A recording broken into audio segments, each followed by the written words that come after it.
The Union Cabinet clears ordinance to slash salaries of MPs by 30% for a year. MP lands funds of 7,900 crore rupees to be suspended for 2 years to bolster the war against coronavirus. President, Vice President and Governors also volunteer a similar pay cut.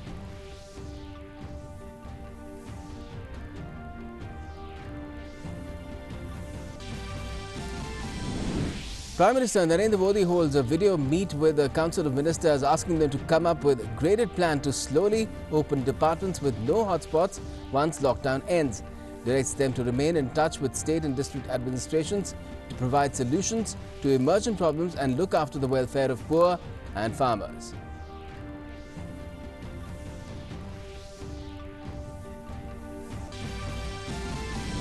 Prime Minister's video message to BJP workers on the party's 40th Foundation Day is all about the war against coronavirus.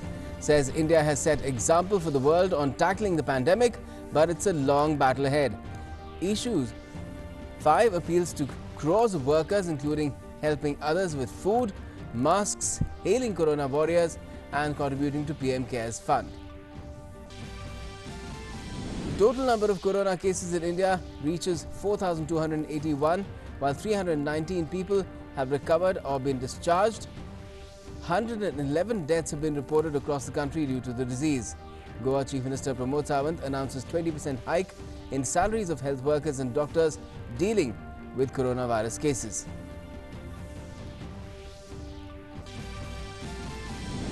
The Japanese government announces emergency likely to begin on Tuesday, apart from $1 trillion package to tackle the fallout of the coronavirus pandemic. Nepal government announces the second extension to the nationwide lockdown, which will go on till the 15th of April.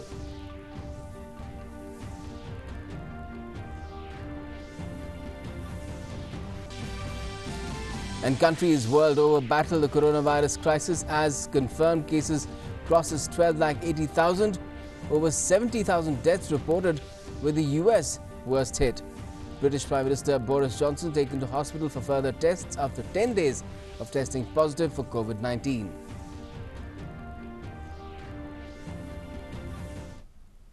Okay, first up, among the major cabinet decisions that have been taken today, a 30% deduction in parliamentarians' salaries for 1 year has been announced. An ordinance amending salary allowances and pension of MPs Act has been approved. There is a reduction in allowances and pension by 30% with effect from the 1st of April this year for all members of Parliament.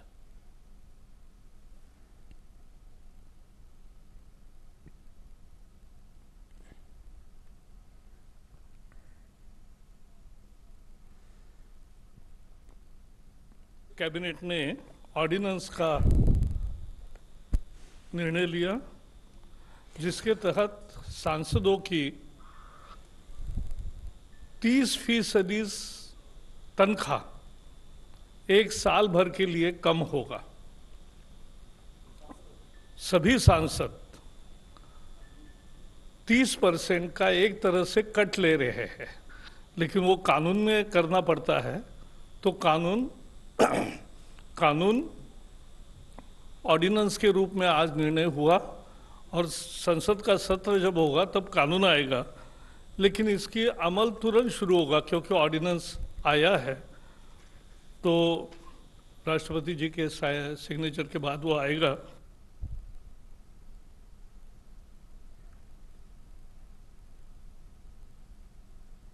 Apart from that, President, Vice President and Governors have also decided to take a pay cut as a social responsibility. All the money saved will be redirected towards fighting COVID-19 and will go into the Consolidated Fund of India. देश के राष्ट्रपति, उपराष्ट्रपति, सभी अनेक राज्यों के राज्यपाल और इन सब ने भी स्वेच्छा से अपने तनख्वाह में 30% कटौती करने का लिए पत्र दिए हैं। तो प्रधानमंत्री, मंत्री, सांसद भी 1 साल के लिए 30% वेतन कम लेंगे। वैसे ही राष्ट्रपति, उपराष्ट्रपति और राज्यपाल, ये सभी भी 30% स्वेच्छा से वहाँ कानून का मुद्दा नहीं है, क्योंकि उनके सैलरीज के आने अलग अलग कानून है, उसको ऑर्डिनेंस करना ठीक नहीं होता। तो इसलिए उनकी ही स्वेच्छा से, उनके रिक्वेस्ट पर ये किया जा रहा है। And an important decision is also that MP lads funds will remain temporarily suspended for 2 years.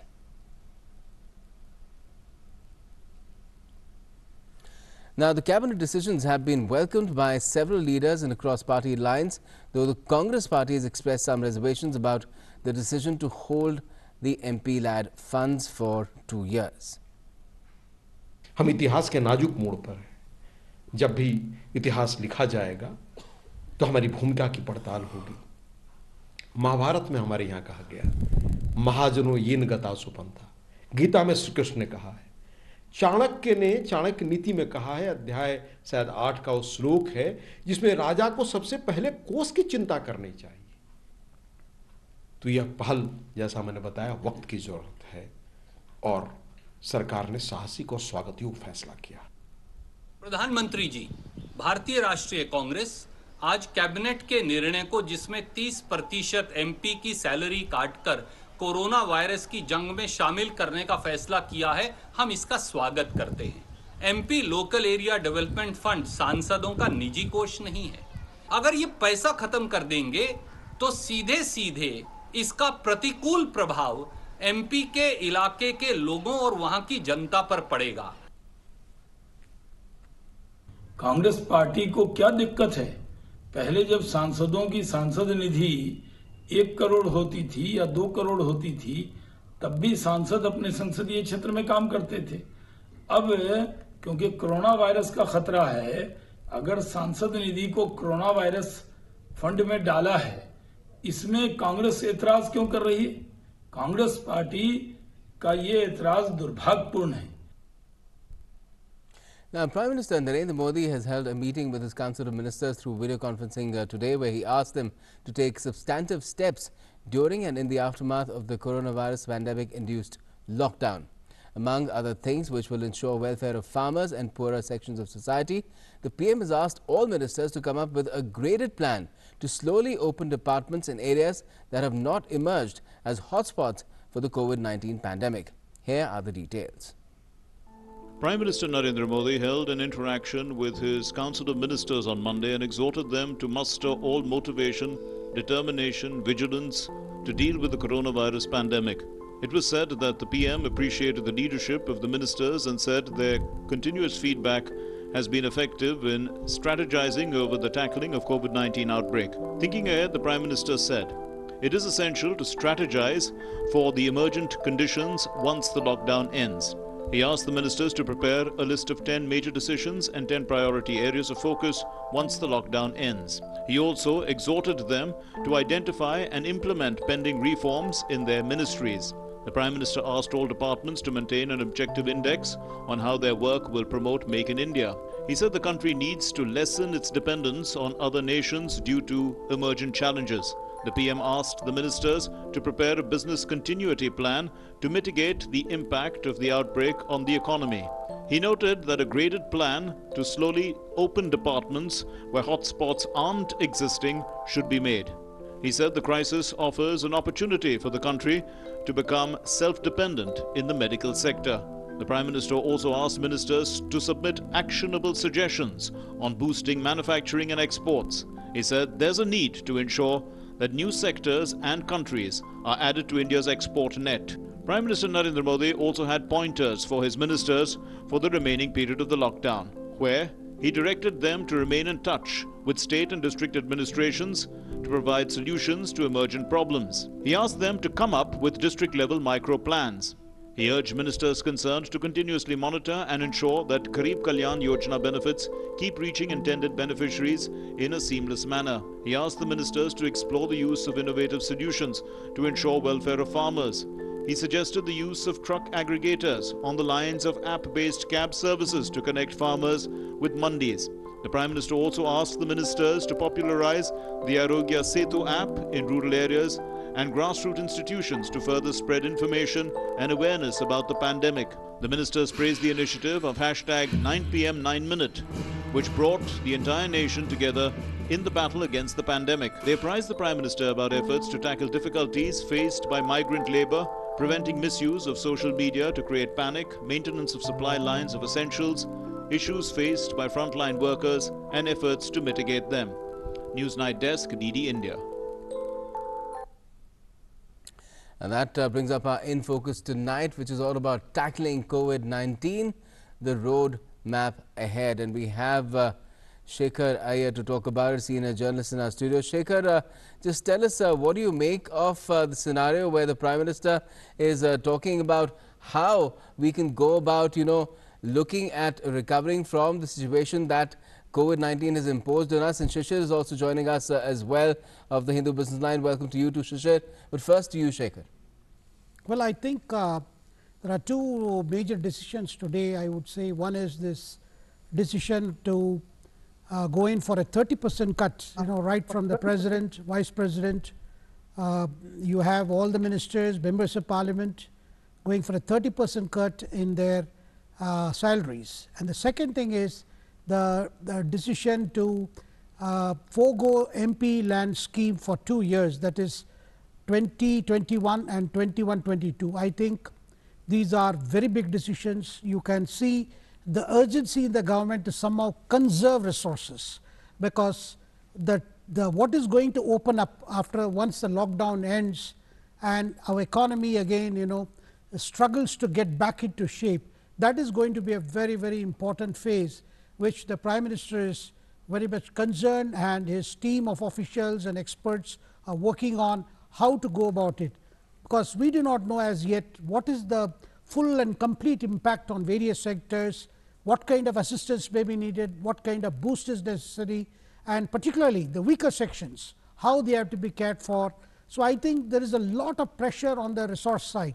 So I think the government has decided that wherever it can conserve money, where it can cut expenditure, an MP land scheme, as we all know, is a scheme where a member of Parliament, be it Lok Sabha, Rajya Sabha, can authorize expenditure of up to 5 crores for any immediate special developmental works in his constituency in the case of Lok Sabha, and in the case of Rajya Sabha it is the state he represents. Now this is not something that is very essential. It is a member can recommend, but this does not mean the developmental activity in any district or in any constituency has come to an end, because ongoing social welfare development programs are going to continue. Yes. So this is some kind of a discretionary provision that was there, where a member of Parliament could recommend a particular thing. But this is one area where it was felt this could be foregone for the next 2 years, and in any case if there is some immediate thing to be done in the constituency, that concerned member can always represent to the union government, and if it is so absolutely necessary, funds can be released for that purpose. So that thing is taken care of. But the fact that you can actually conserve up to 7,000 odd crores is, I think, a very good move, which will, that amount of money will be available for allocation to any urgent cause. Shishir, if I were to seek your view on these two measures. One is the salary cut. It's voluntary in the case of the President, Vice President as well as governors. It's an ordinance in the case of MPs, and some parties, particularly the Congress, has objected to the MP lads funds being taken away for 2 years or suspended for 2 years. Gautam, one thing we need to understand, when an MP has to recommend a fund to be spent from the MP lad, that is normally spent only in the area which he represents, I mean in the constituency. But when the money is going into the Consolidated Fund of India, that money can be spent for the entire state, for the whole country as a whole, and as and when required, or wheresoever it is needed. So this is one thing which is important. At the same time, I think most of the states will also think about discontinuing MLA lad scheme or MLC lad scheme for at least 1 year. That will generate another say 2,000 or 3,000 crore rupees. So that makes 10,000 crore rupees or 11,000 crore rupees you will have which can be spent on the requirement for the country as a whole and not as a constituency as a whole per se. So I think that is one thing which is going to impact the entire effort to recover from this COVID-19 thing. The second thing is about the salary cut. When we talk about the salary cut of president, vice president, or governor, or and also from the for the MPs as well as the ministers and the prime minister, that amount will be small, but that will generate another kind of, you can say that among the bureaucracy or the other thing where that can be implemented. So I think this is just the beginning. We will see more and more resources generation through these means. Yes, we've seen, Shekhar, some state governments also making some decisions related to salaries in the past. And do you feel that this is a step that could be a major contributor if it's extended to other categories of employees of central and state governments? Could be a major source of at least relief for governments in terms of the kind of resources they have to set aside just to pay salaries to employees, and that money could be redeployed to tackle not just the current outbreak, but in the aftermath, the economic fallout as well. Well, it is a good proposal, Gautam, that whether other employees of the government, particularly those who are in the upper echelons, who can forego some percentage of their salary. I would not say whether all government employees will be in a position to or will be willing to, but definitely I can see a lot of concern even among government employees who feel that if they can do their bit, particularly if they can forego at least a month's salary or give a token amount, whatever is possible, I think that will also send a message. You see, this is a time when we have to conserve our resources. The government doesn't have inexhaustible supply of money, and our Prime Minister is very careful in how we gather our resources and how we spend them. And in a situation like this, where we are not sure what kind of challenges are going to open up in the next few days after the the lockdown is ended, and whether we go for some kind of a partial lockdown or something. But definitely on the economic activity side, we are bracing up for a very serious challenge. And already the government has announced 1,70,000 crore as a package for the most needy. Some packages have been also announced for some of the for the private sector and for other sectors. So it's possible that every sector will have special problems, and the most weakest the links in those sections will need more assistance. So therefore the government would like to see that wherever it can conserve money, wherever it can save money, that money will be available for giving that helping hand to those sections that need them very badly, for the economic revival. Shesha, do you think this is from an economic standpoint bit of a catch-22 situation, that one way, of course, is to conserve, spending, be a little austere so that you have resources to spend on tackling this particular outbreak and the aftermath. The other is to, because the argument also is that since things have been in a bit of a slowdown mode even before this outbreak, and now economic activity is a near standstill in the country because of the lockdown, stimulus will be need to be given. We've already had a package being announced by the government, and more might need to be done, where the government will need to spend. See, it has not been said that there will be no spending. Spending will be there on the other activities also. Only thing is that the spending will not be for the constituency per se or the specific area per se. It will be for the nation or for the state. This is one thing. Second thing, we need to remember that almost 70% of our economic activities are almost shut. And now we have to restart wherever the lockdown is going to end, whether it is from 15th April or beyond that. We certainly do not know about that situation. But whenever that is going to end, the remaining 30% is really critical, because those belong to industry and the agriculture, where the employment is much more than the 70%, which is the services sector. Services sector has 57 or 58% share. So remaining 42% needs much more resources than the 58%. And there we need to spend the resources there, bringing labor from say from rural area to the urban area where the work can restart. You know, we are facing a problem, especially in terms of essential goods, where the production has come down, say it's 20% or 25%, because there's no labor. So we need to bring those labor. We need to restart those activities, and there we need to spend the money. See, we need to understand that that money is going to be used in much more productive way, not just in one particular area or for one particular work. So I think this is something we need to keep in mind. Certainly, and that brings us to the conversation, Shekhar, that the PM had, the conference that he had with his ministers, the Council of Ministers, where he's talked about a graded plan, working on 10 critical areas, coming up with lists where things need to be, restarted or re-energized as far as, the aftermath of the lockdown is concerned, going beyond the current concerns during the lockdown to take care of, the needy and farmers' needs, because there is, of course, harvesting that is a big concern right now, and restarting work in all the urban centers where our industries are also concentrated.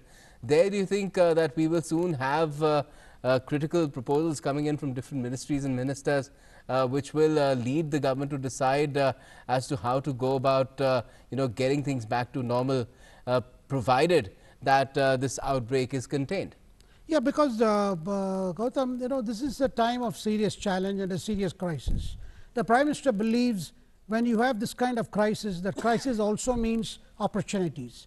Today we saw the Prime Minister reminding the ministers about the need to also think of the Make in India program wherever it is possible, because we have seen after this coronavirus spread how our dependence on some of the raw materials, say from China or some from other affected countries, that has affected our own industries. Or even the pharma sector, for instance, has been heavily depending on some critical items on imports. Now, this is the time to think of how we can boost our own production capacity. So I think the Prime Minister's call is a call for ideation, look for areas and ideas that can be actually thought of now and put into action, because though these ideas, they are going to take some time to be implemented, but definitely this is the time to look at this coronavirus situation has actually shaken us up to some of the realities that have emerged now. So the world is not going to be the same again to the pre-corona period. Therefore, I think every ministry is now into the act of looking at their own programs and what they had proposed and what is being implemented, and where you need to bring some new changes because of the new challenge, because you can no longer perpetually depend on outside sources for your keeping your own local industries going. There is a need to tap your own capacity. I think this is a time for capacity utilization and Make in India in its fullest meaning, because this is a time to see what this crisis means for us. Which are the industries that are going to get affected? Which are the industries can actually smell an opportunity in this? How they should be increased? What kind of assistance is needed? So there are several things that need a lot of ideation, and those ideations being put on paper and then further taken up for development and implementation. Right. Shishir, here it really becomes critical, how to go about if we have to come out of this lockdown in the first place, take a call on that. And as far as what the Prime Minister said today, a lot has been read into it, that it might not be a complete reversal of the lockdown and back to business really, and it will be calibrated in some way. And the calibration too is right now not very clear, because it could be area-wise, district-wise, or it could be sector-wise as well. Do you think that is where the real dilemma lies? Yes, certainly. And we need to remember that out of 700 plus districts, this virus spread is in more than 210 or 212 districts, I believe. So we have a buffer zone of 500 districts, where there we need to see that how activities can restart in these districts, because there the things are normal. I mean, certainly different from what we are seeing in 200 plus districts. So the first priority will be, non-hotspot area how to restart the economic activities in non-hotspot area, focusing on the hotspot, how to eradicate, how to make the things much better than what they are going through, and then in a gradual manner come to these areas. Of course, when we talk about hotspot, there are some cities which are really industrial hub. You talk about Correct. Noida, you talk Correct. about Bangalore, you talk about Mumbai. So these are the industrial hubs, and these are also the hotspot. In fact, Mumbai, half of the Mumbai are in the red zone. So there is the real challenge how to go about that. But I believe that they will start with the non-hotspot thing, and since we have a good buffer zone, so there we can restart the activities there, and then gradually we can move to the other areas when the things will be under control. Yes, because Shekhar, if we take what Shishir said further, there is a strategy that has emerged in the course of our experience with coronavirus itself, which is they call it the Bhilwara model, that even in the case of hotspots, very stringent imposition of lockdown could be there, which could control the outbreak there too in a relatively shorter period of time. So there could be different strategies for different areas. Do you think that is something that that kind of a suggestion could emerge for the Prime Minister there? Yeah, indeed. We heard the Prime Minister telling Chief Minister the other day that there is a need for working out a coordinated, staggered kind of return to normalcy, in the sense you cannot have a complete withdrawal of the lockdown. Yes, the lockdown as it is due to expire on April 14th. But in terms of what has emerged, post you had a congregation in Delhi, which has further led to a spurt in the number of cases. Subsequent to that, our strategy of fighting this disease has undergone some changes. Yes. So we have ratcheted up the testing. We have more kits being supplied to the states. So therefore, you are also seeing the number of cases going up.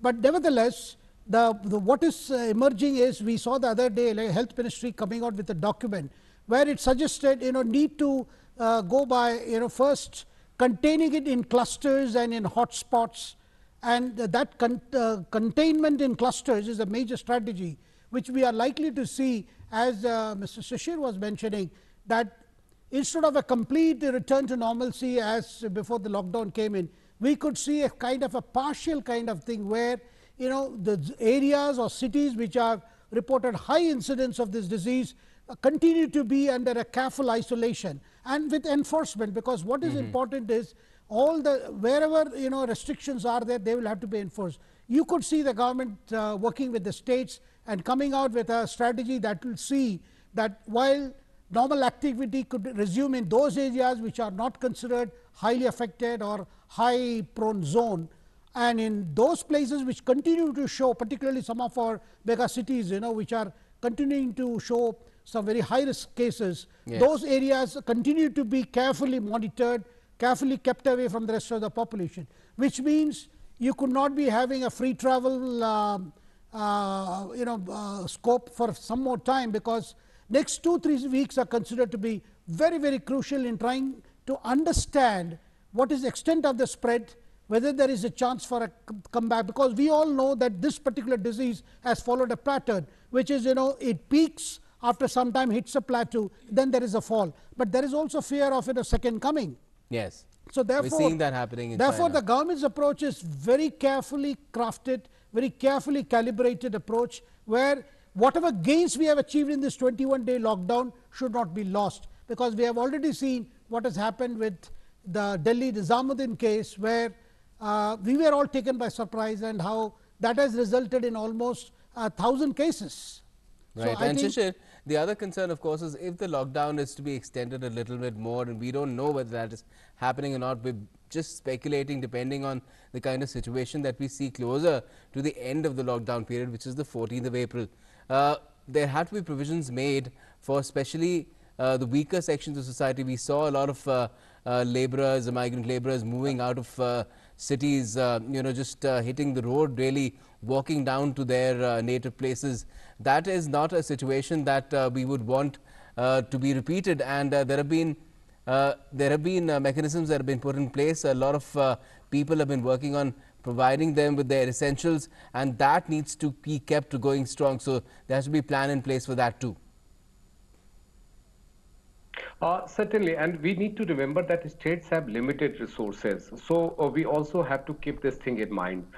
See, the number of workers, especially if we talk about the migrant worker, I mean, the number is amazing. It's much higher than what the other countries have. In India specifically, if I talk about almost 20 or 22% are only the salaried ones. Remaining 80% are the non-salaried ones. Right. So The for daily wages. providing for daily wagers or for contractual worker or whatever you want to say, call them.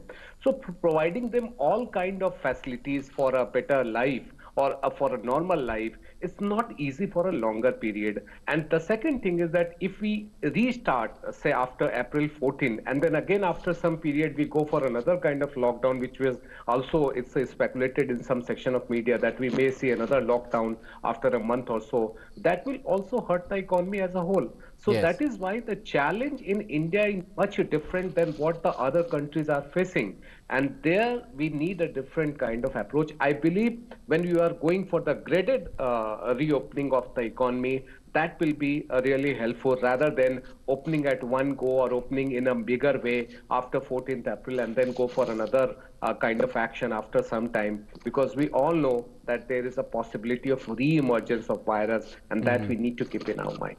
Let's hope that